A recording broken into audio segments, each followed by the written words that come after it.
Jack Berry, and I'm here today with Arthur Hills and his associate, Steve Forrest. We got into a conversation about municipal golf courses. That's a pretty good market, and that's a place where most people play. And Steve, I understand that you did some work there at Fieldstone in Auburn Hills. Tell us about that. Yes, that was a wonderful and challenging opportunity for us. We were talking about how we first got the project. It's my recollection that we responded to a request for proposal from the city of Auburn Hills, which is a typical way to hire an architect if you're a municipality.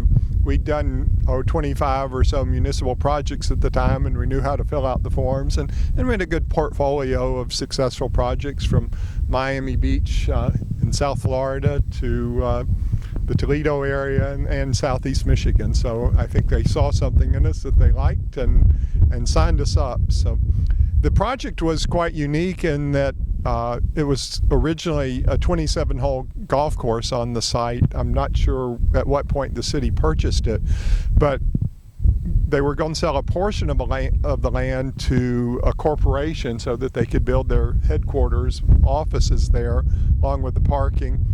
And they wanted it close to 75 as it went through there with that exit.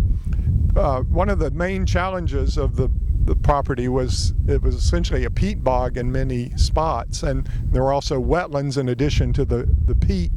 And peat is kind of like a water mattress, if you will, if you've ever walked on that type of dry choice. Yeah, well, yeah, or your tennis or your trampoline shoes, because I mean you can really get bouncing on it, and when it hardens, it becomes more like a washboard. So if you're riding along on a golf cart, it's not a very pleasant experience either. And some courses in southeast Michigan have that characteristic to their soil. So our first priority was to satisfy the corporation that yes, this is the land that we need. This is where we can make it work. Of course, you couldn't build a building in the peat area because it just doesn't work from an engineering perspective. Guess you could excavate it all out of there, but that's very expensive. So they defined their parcel, and we were told, okay, the rest of it's yours, and you get to design 18 holes here around the peat and the wetlands. And I think we did several different routings to get a golf course that would have a central clubhouse site, a driving range, and then you get 1, 9, 10, and 18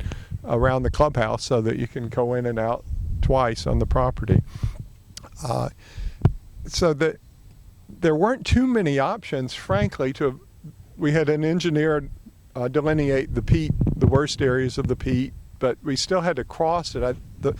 They did change the 9, so I may refer to what's now the 10th hole as the first hole, but one of the starting holes was a par 5, and it went out, and we did have to skirt a portion of the peat area.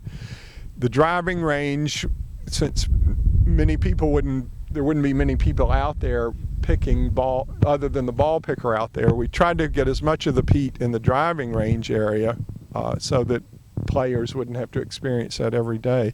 And I specifically remember during construction, the contractor completely buried a backhoe in there. I mean, I came up and it was just like a mastodon with its last gas before it gets lost in the peat bogs. But they eventually got it out with this huge wrecker that you see. I mean, so that was one memorable experience. Art, I don't know what you remember about the site at this point. Well, Steve, what you described is about all that I remember about the site. Very good. We'll keep going then. I think there was, obviously with the 27-hole course, there were some existing hole corridors that we wanted to use as much as possible, because that way you've already got a natural tree line corridor that you don't have to destroy that. It provides separation. Of course, you've probably heard this thousands of times. With multiple tees, we try to place them so that the higher handicap players can have minimal force carries and have favorable angles into the fairway. But sometimes when you've got a full wetland crossing in front of a green site, you just can't avoid some small forest carry. So, but beautiful piece of property, and considering all the constraints and issues along the way, we're really pleased that it turned out like it did.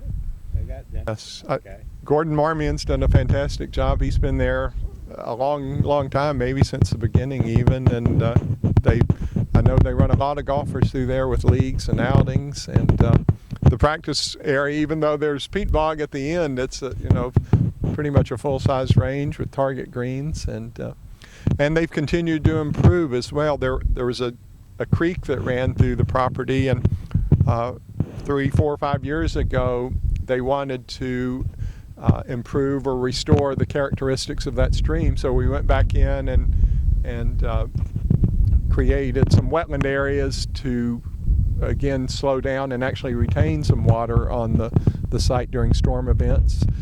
They did have some flooding issues that corrected, so they continue to make improvements there, and obviously it's in a fantastic location with I don't know how many thousands of people going by it every day on I-75.